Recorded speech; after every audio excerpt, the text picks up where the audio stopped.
All right, welcome everybody to KBW. I know it's been a minute. This is your last car review. Well, I guess for Wednesdays. I'll figure out how to do Saturday or Friday reviews coming up. If not, maybe Pepper's taking it over and I'll take over Tuesday and do car reviews from Raw. We'll see how it works out. But let's get into our last Tuesday Smackdown on USA Network as they move to Fox next week, which they did promote a lot in the show as well, and they thanked Fox and or USA and all that stuff. But we started off with Rowan coming out on the mic and him speaking his stuff and da da da da, how you don't know to me and all that stuff. And then out comes Brian basically saying he wants a fight. Bring it, let's take a fight. So they go and have a match. And surprise, surprise, in the middle of the match, who shows up? None other than Luke Harper. And they fight because he comes to help out Rowan. The scary portion of this match was when the Iron Claw was going to put on Daniel, and as Rowan lifted him up and was going to put him down, his foot got caught in the ropes, and I was just scary. If you revert back when Mick Foley got his ear caught in the ropes years back, it was not a pretty sight to see. He seemed to be okay. He continued to wrestle, so there was no signs of injury or anything like that, but definitely a scary sight to see. Then he Iron Claws him again. He beats him, and then all hell breaks loose, and he gets just pummeled by them after he loses. And who comes out to save him? None other than Rowan. And they decide they're going to face off at Hell in a Cell in a team. So it's going to be a 2-on-2 match with Brian and Rowan against Luke Harper and Rowan. Yeah, Roman and Brian. You know what I mean. It's going to be interesting to see.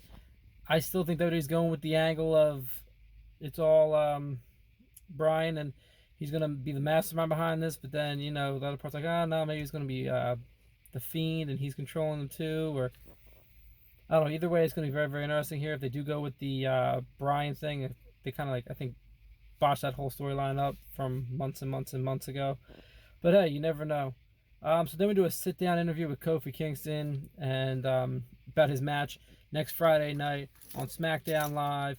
On Friday night for the premiere episode where you get Brock Lesnar finally returning to SmackDown after 15 years. That's been 15 years. It's just crazy to think about. But after 15 years since his last time on SmackDown. Basically, Kofi says, you know what any champion says, I'm a defending champion. I'm going to defend my title against whoever, whenever, and I'm going to beat Brock Lesnar. And it is simple as that. Nothing more to say there. They did, like I said, push we're done with USA, we're coming to Fox next week, all that other stuff. Then Chad Gable was out on the mic, and he was talking about, he's tired of people with the short jokes and how while he's performing, all this kind of stuff. And who comes out? None other than the jobber himself, Mike Kanellis, who doesn't even know who the father of his baby is. He still thinks it's him, and he doesn't think it's him. The whole storyline WWE's going with, which kind of gets thrown out the window. He goes and starts making some short jokes, so Chad Gable basically destroys him in under a minute. Basically squashed, but showed how strong Gable is, short or not. I think you're going to see a Corbin-Gable rematch at Hell in a Cell. They just haven't announced anything yet. There's only 2 or 3 matches, I think, right now for Hell in a Cell. And we're only a week away this coming Sunday, so they got to make some moves unless they're going to put some NXT stuff on there now. That NXT is going to be on Wednesday nights, i.e. tonight. And you will maybe see a review from me and Peppa, but you're probably going to see the review from me since I am your NXT champion. And Peppa is your overall champion since I got destroyed at the last pay-per-view. Clash of Champions about 2 or 3 weeks ago, I guess it is now. Yeah, it's about 3 weeks ago, yeah. So, then Elias came out on the song after Chad Gable won and came out up on the Megatron, and said and sang a song, a short song about how short Chad Gable was.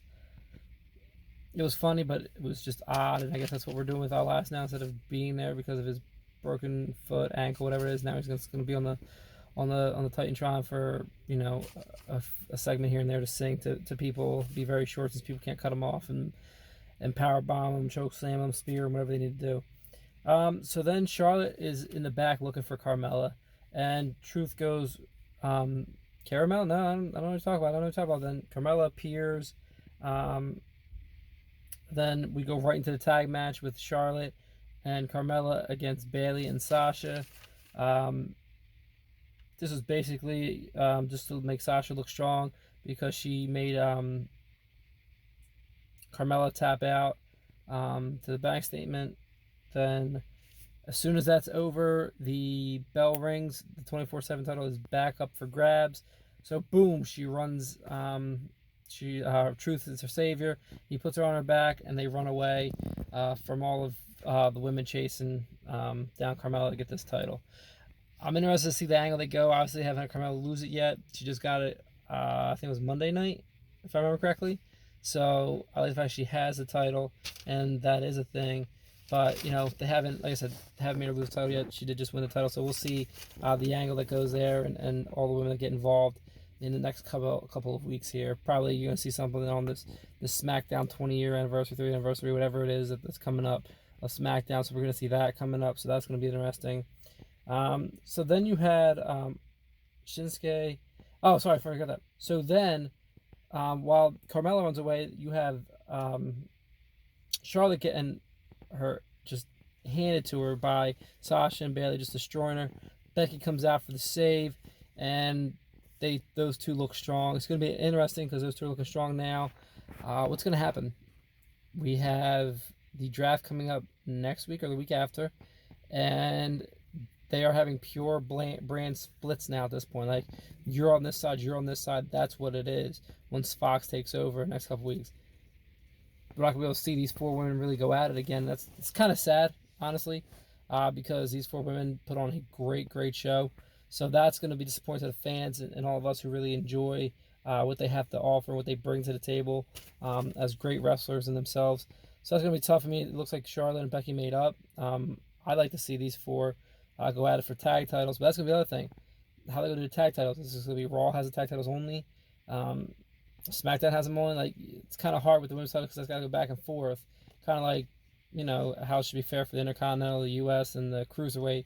It should just span throughout all the brands because it just makes the most sense. But with Fox wanting all these rules in place and all that stuff, I'm curious to see how this is going to turn out and what downside this actually does bring to certain things, like not being able to see Becky and Charlotte on both shows, and Banks and Bayley on both shows, stuff like that.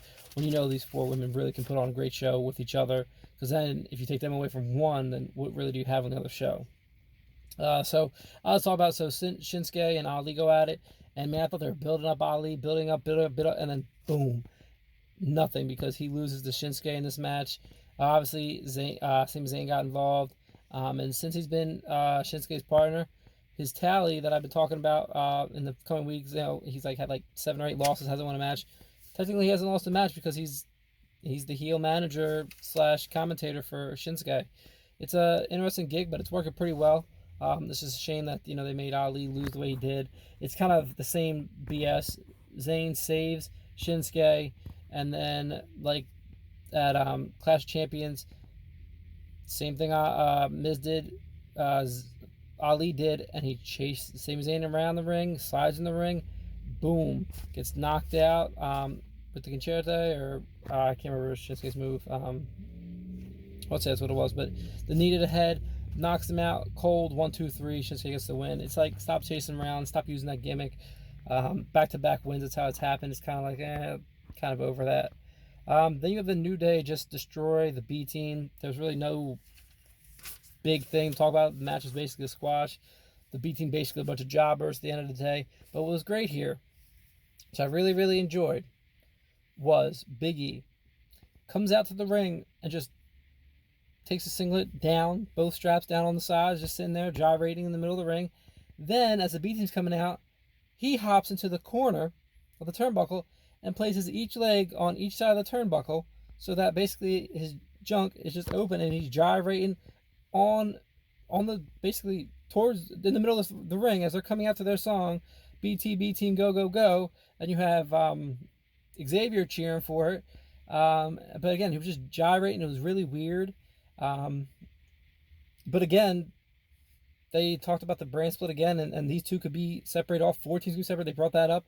We could see a Big E and Xavier separation here. Another great tag team that we're going to lose. It's very interesting. They talked about it in this next coming thing as well I'm talking about. But, like, you know, they kind of brought up in this 4-man tag here that these guys would be brought up. And then we jumped, again, just trash match, but all around Big E, fantastic. Love what he does. you have Mandy Rose handing out the Australian Maxim that she's on the cover of. And she's handing out to all the women, men, everyone she sees. Well, we all know Otis loves Mandy Rose. Otis needed to get that Mandy Rose Maxim magazine, and he did, and him and his partner insinuated that he was going to go back and masturbate to it. We cut through that very quickly, but that's definitely back to the old WWE Attitude Era, where they would insinuate all that kind of stuff. So it was very interesting to see. It was just weird. Then we had the Kabuki Warriors, Asuka and Kairi Sane, going up against Fire and Desire now. So transition from Mandy Rose handing out her book to this. And it was the Code Breaker with the high elbow at the top, Hussein, and they won. They hinted in this match a lot that Mandy Rose, and before with that, when she was handing out the match, that Mandy Rose and Sonya Deville could be separating and go in different ways. I like them together. I think Sonya Deville is going to be a great singles competitor, but I like them together. I like them in the tag team. I don't know what's going to happen here, this whole separation thing. Plus, the Mandy's Donuts, man. The Mandy's Donuts. Should be interesting. But yeah, they definitely hinted at separating all four of these women, not these two. Because the other two look like they're going for the tag titles coming up. Then, last week, which again, I missed a couple weeks here, KO sued Shane McMahon for beating him up basically because he was a referee, all that kind of stuff. So he comes out to the show, and it was kind of back and forth with Shane and KO going back and forth, just basically words and words, until basically he said, next week, ladder match, your career for my career. Contract to be at the top. Whoever wins gets to stay in the company. The other person's fired, so hopefully they do this right. Sorry for the wind. I opened the door. So whoever does this right, they do this right. Hopefully they knock Shane off the TV forever, at least for now. And KO gets to keep his contract. So we'll see how well that works. Or they could do it is KO loses, he's off of Smackdown forever, but Triple H picks it up for NXT. I can see that happening as well. So that's basically how it ended. But then we cut to the back with Becky Lynch based on how she's going to beat up Sasha. And Sasha just destroys the man. She had very little offense by the time the rest got there. Basically, it was all Sasha on top. And Becky was just lying there like, I can't do anything. So they're really pushing Sasha. It looks like Sasha's going to take this title Hell in a Cell. I thought it was going to be House of Clash Champions. I was wrong.